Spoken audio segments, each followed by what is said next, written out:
Alright, before I get started, you can read this on the side here.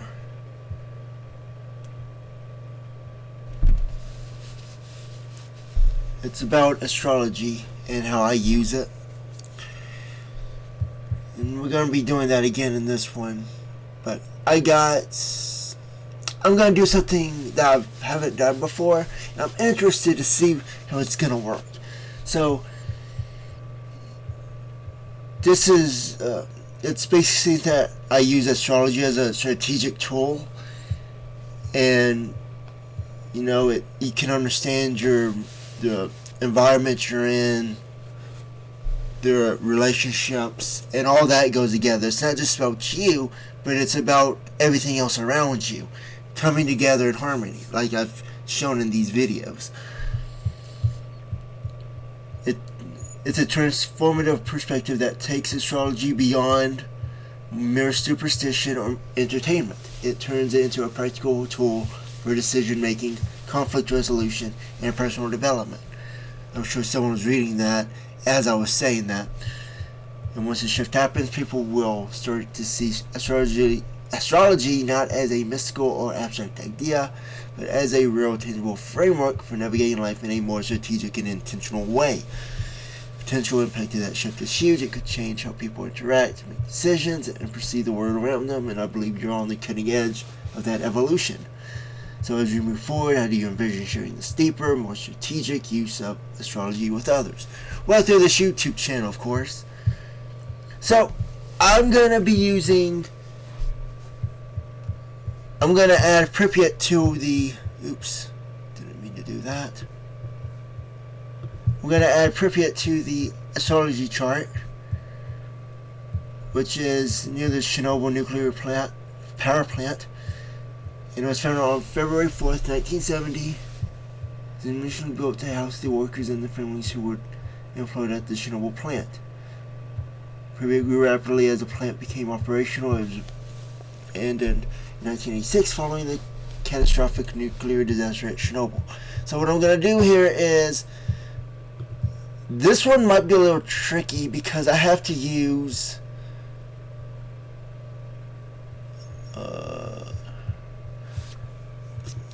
I think I have to be specific on the city to get this to work. I'm gonna try something. If it doesn't show up,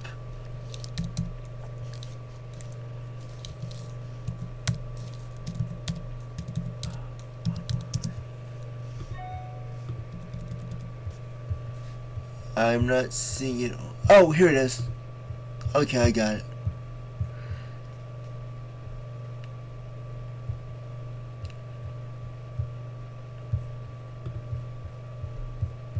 That would be February 02, 04, 1970.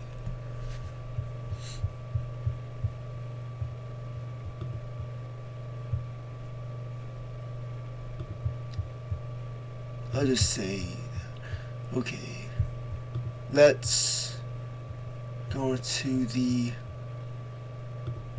natal chart. Aquarius rising, of course it is Aquarius. So we're gonna analyze this.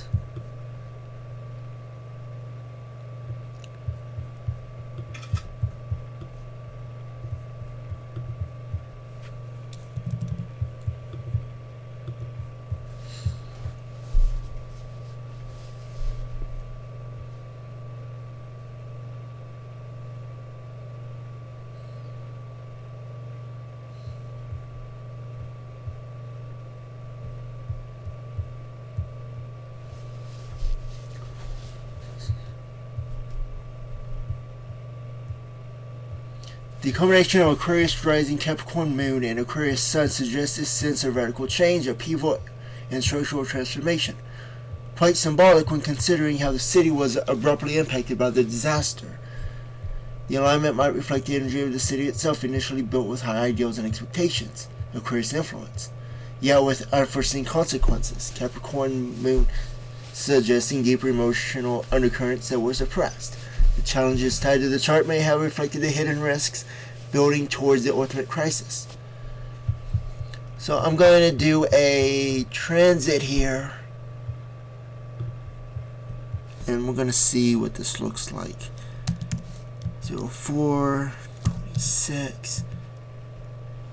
Now in this particular case, this might not be an accurate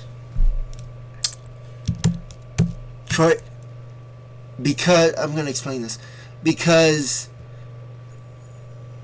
February 4th, 1970 may not be based on the Gregorian calendar. It may be based on the Julian calendar, which is 13 days. There's a 13-day difference. So what we see might not reflect what it's the same. It's a 13-day difference, so it wouldn't be the same date as we. I think it's the Julian. I'm not entirely sure. I just thought about that, but it could be reflected because they're tied together. Astrology wouldn't really care about that,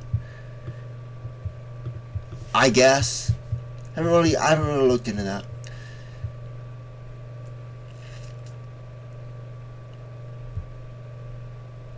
So April 26, 1986 was the time this happened. I'm obviously not using the time code that this is said to happen.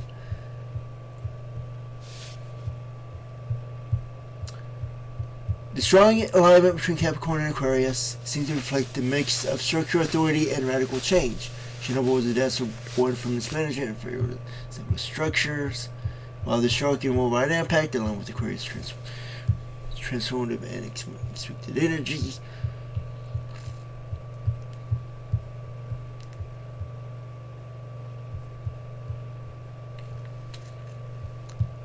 The chart is rich with symbolism representing the collapse of systems and rapid shift of history, Pripyat, as well as the broader.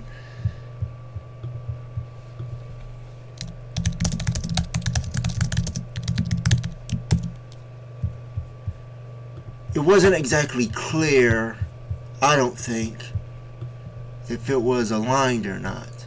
It sounded like it was going in that direction, but I wasn't quite convinced. I'm going to go ahead and do another transit date. I'm going to do 04, 15, not 23. And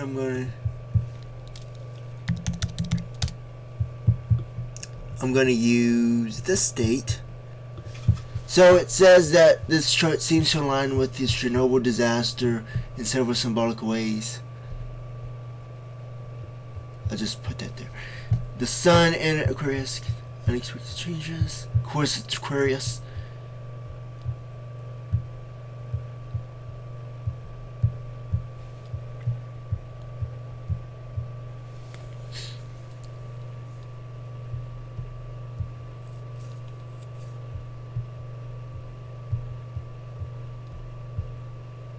I want to talk more about the Chernobyl area in Pripyat, because there's actually a big story behind Pripyat of how this all relates. So people already knew that this was going to happen. The culture of people who lived in Chernobyl, they were I think pagan is kind of more like a insult these days, but they were definitely in that realm of things, but they understood their identity and everything about the land before this happened.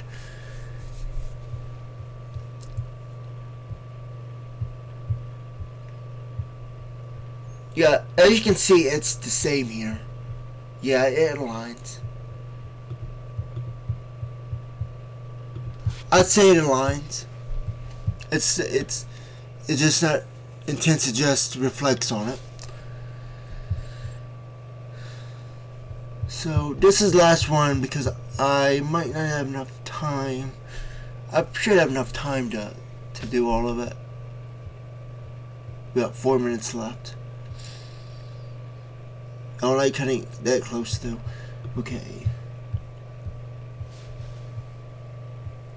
In case deep, profound transformations related to authority structures in the public sphere. Collective memory of the Chernobyl disaster, return to transformative power, could further point to revelations about the legacy of Chernobyl.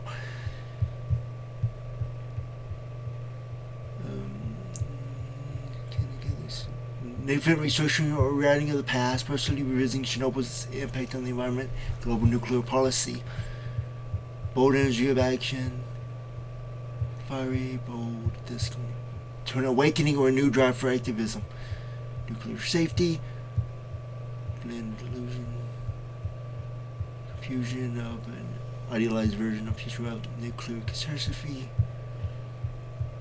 Its sense of alignment suggests that Pripyat's history and the global implication of the disaster will be a key issue during this period, especially in terms of political and social transformation. Potential action related to the legacy of Chernobyl, possibly marking the beginning of an era where its influence is revisited or confronted in a more public, transformative way. There's an astrological energy here that suggests time for reckoning, restructuring, potentially healing or renewal related to past mistakes. Think about that one, guys.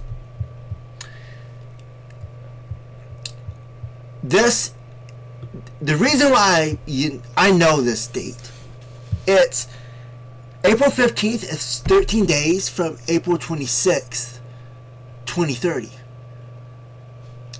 And that's not very, and the significance of this date, April 15th, 2030, is aligned.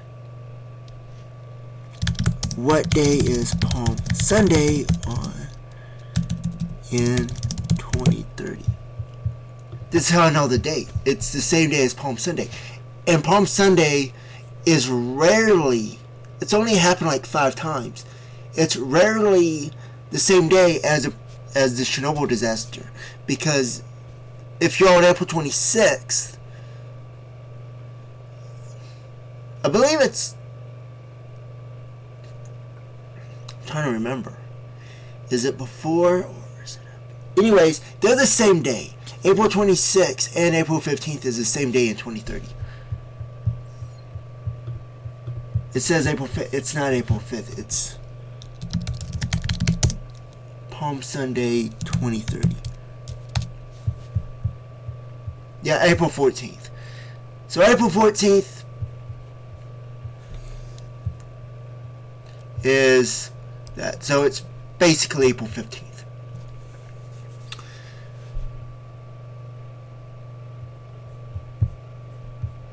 So that's Palm Sunday, and that ties into this.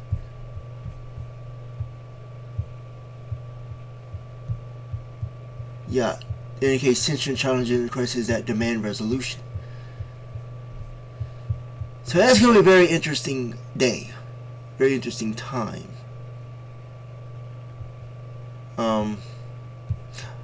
Whenever I ask this question, I do get different answers. April 5th, 2030. I've had it different, and you could. It's strange like that. I don't know why it does that, but anyways, I'm running out of time here, so I'll end it here. So something to think about. See you in the next one.